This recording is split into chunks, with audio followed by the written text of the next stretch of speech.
So, March kayaking tip. One thing I'm really thankful I did last time compared to this time is brought 2 pairs of old tennis shoes for river shoes. Because, you know, the water's still super duper cold, and that way you still have a dry pair. You got a pair you're able to get wet for getting in and out and loading and that kind of thing. For me, particularly too, making videos, it's especially helpful for creating the angles and stuff and not having to try to keep the one pair of shoes dry, but having a wet pair and a dry pair. You secure the pair of both shoes easily. Ankles are getting numb already.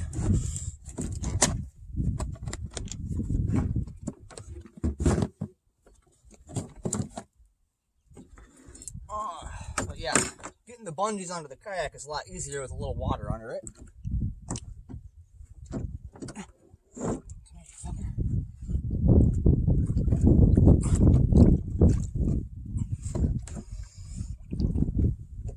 Sometimes it is. There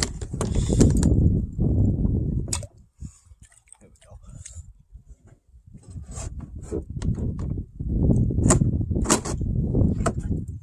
And my ankles are fully numb at this point, pretty much.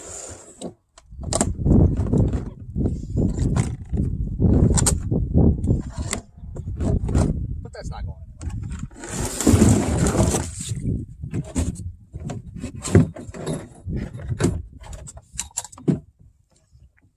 Dry shoes. We're just going to shove them up deep for now.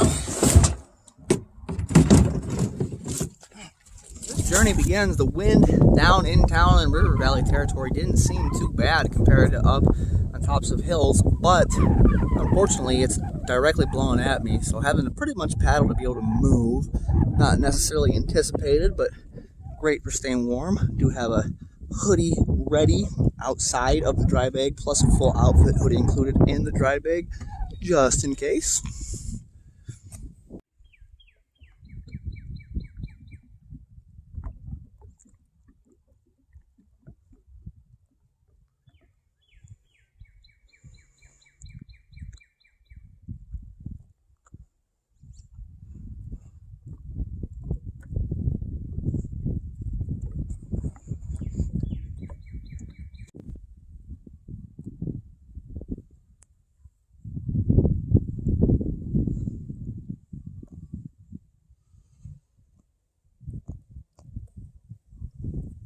Time I did this a week ago or so.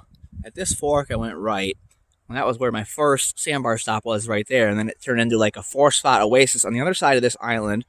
So I'm going to take the left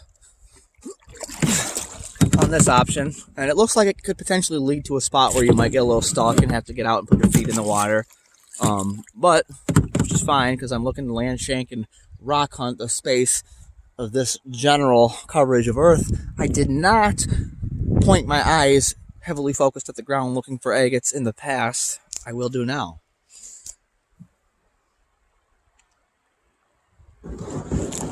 So yeah, this type of really shallow scraping type stuff, as I just got stuck on rocks. Floating a little less stretched things in general, and I'm down with that kind of challenge. In March is a little different attitude, but in this aspect, it's the rock hounding hobby thing. Like, I am out here to get to these sandbars you can only get to on the water, pretty much. You just find way more agates, and that's really fun. So here's this little crevassial area I was talking about. Looks like I should pretty much be able to scoot on through with a little one-handed paddle action. I need to remember to break my paddle in half when I do this kind of thing. But we'll keep living and learning as I do this. Hey, oh, hot potatoes. All right, easy peasy, lemon squeezy. Got a little drop off up here, then a rock bar to check off to the left. And anything in there rockable as well. This one I will put my phone in my pocket for. Agates yet, we're gonna start her off with a pretty neat looking fossil there.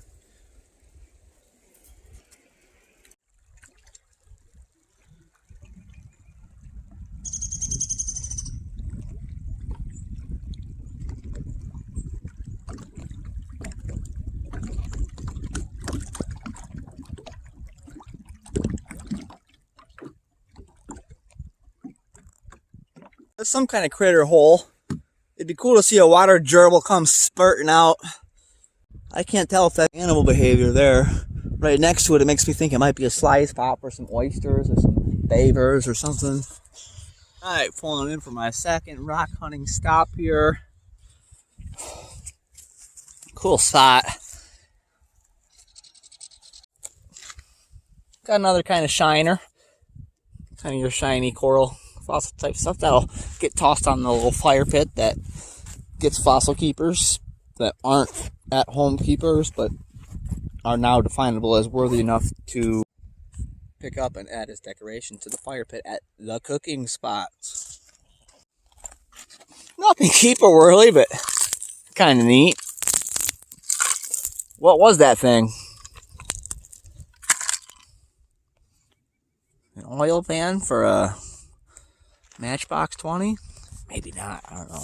Does the size line up? Yeah, definitely a lot of headwind. Right upriver blowing wind. Kayak's not even moving at this point. I mean, it's a stretch of particularly you can't move if you don't paddle, but that is an aspect I was not expecting based on the wind factors. It's all good. I got plenty of planning ahead, well done, and plenty of time to still get there, cook on a fire, hopefully find a significant number of agates, some more still, or at least a few goodies. And then it's burrito time. Little upriver view here. Got a little land shank there.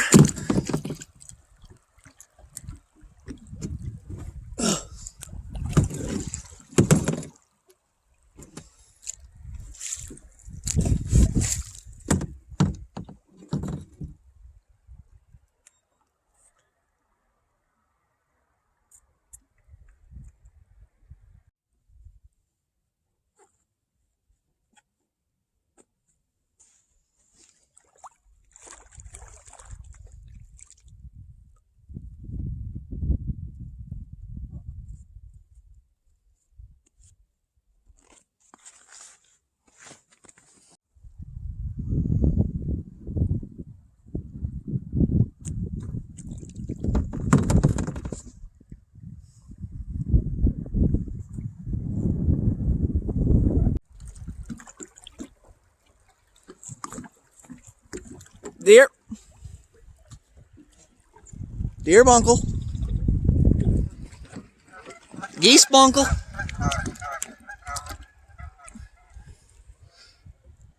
Land shank.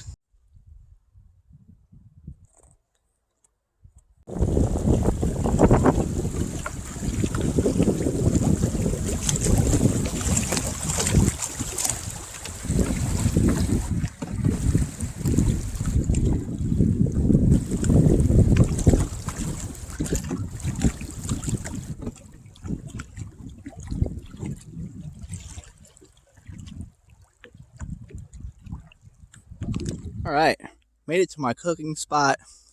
The great thing about this spot too is, as planned, I do actually have wind blockage. You know, the only way for wind to really get me would be for it to be blowing through right here. And with the upriver growth of it so far, I'm surprisingly thankful that it is not doing that. So now it is time to go grab the disc golf basket to practice that short game while I get a fire going and get cooking and whatnot. So I do thank you for checking her out, and so you can see here a little bit of my fossil flare previously mentioned on the mainly chert fire pit here. And what's also really cool was like the pieces that have previously had like been deep in the burn pit or whatever, as it kind of continues to form to be a permanent fire pit type shape, hopefully, is that they like turn red from orange after being burned, which is like cool as it continues to form. To see that sprinkled throughout. Just find a tiny agate chip about right there, which was pretty neat.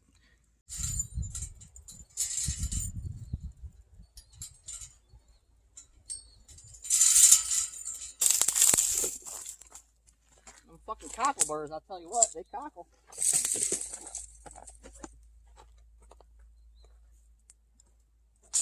Oh, give me that. Come on now.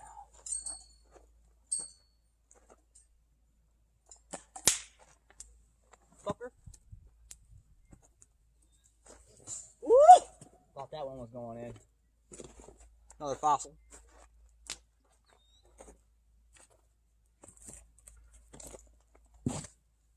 Shit, those last two, not good. This burrito on this fire, hopefully will be. It's relatively likely it will. Highly likely, ladies and germsicles.